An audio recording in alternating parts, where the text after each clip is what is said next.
Hi అండి, ఇవన్నీ మా అబ్బాయి తీసి పంపించిన ఫొటోస్ వీడియోస్ యుఎస్ నుంచి పంపించాడండి.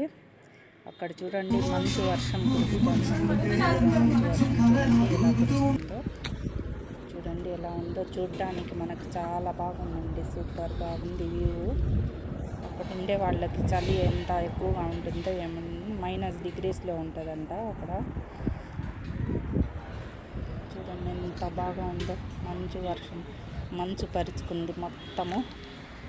ఎంత బాగుందండి, కనుల విందుగా ఉంది చూసేదానికి. సూపర్గా ఉంది చూడండి. నీళ్ళు కూడా గడ్డగట్టిపోతాయండి అక్కడ.